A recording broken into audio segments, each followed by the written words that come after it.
It was expected that the British media would once again be wetting themselves over an unelected monarch.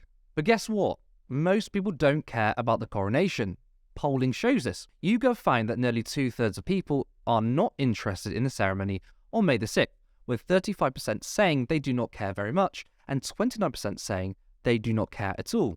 Yet, we get a very different message from the media. Now check this out. I genuinely thought this was a parody for a bit.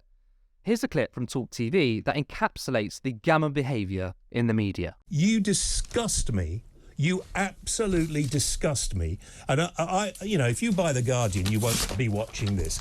You are disgusting and appalling, and I absolutely detest that sort of journalism. I am finished yet.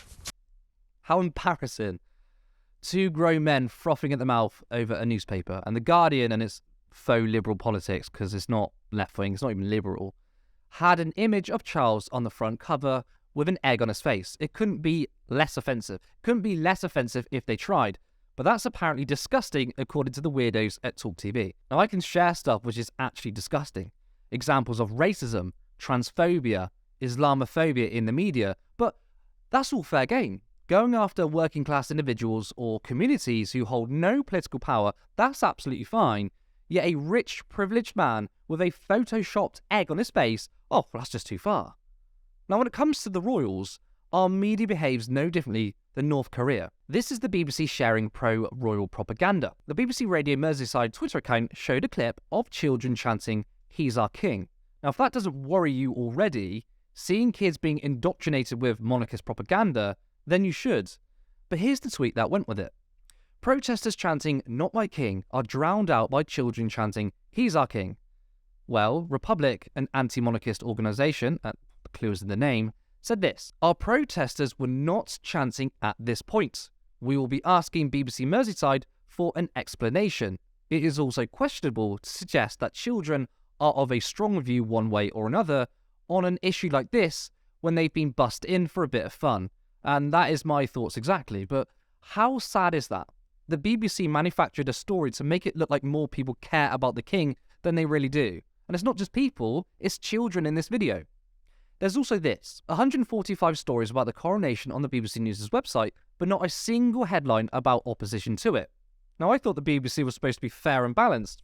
Clearly it's not. Now, if that's not bad enough, check this out. Public invited to swear allegiance to King Charles. What in the authoritarian is this? This is more North Korea stuff. It makes me think of when the kids are forced to swear allegiance in the flag or to the flag in the US. This isn't normal behaviour. You know my Republican stance, and I'm not going after people who like the rules. There's loads of people who like the rules. There's people who watch this channel. There's people on the left who like the rules. That's fine. Support whoever you want. But I think today, anyway, surely those that are pro-monarchy can see that we've just gone too far. And it's such a top-down push to try and make people love the monarchy. It's just inauthentic. It's not surprising. This is exactly how you would expect the mainstream media to behave. A media ecosystem that props up the powerful, who conveniently, and might I add, embarrassingly improve of a powerful institution. Oh, I'm shocked. Also, by swearing allegiance to Charles, it's also swearing allegiance to his heirs. That includes Prince Andrew. And need I remind you, he hasn't faced any consequences. I wonder why. Is it because, I don't know, he's a very rich, powerful man?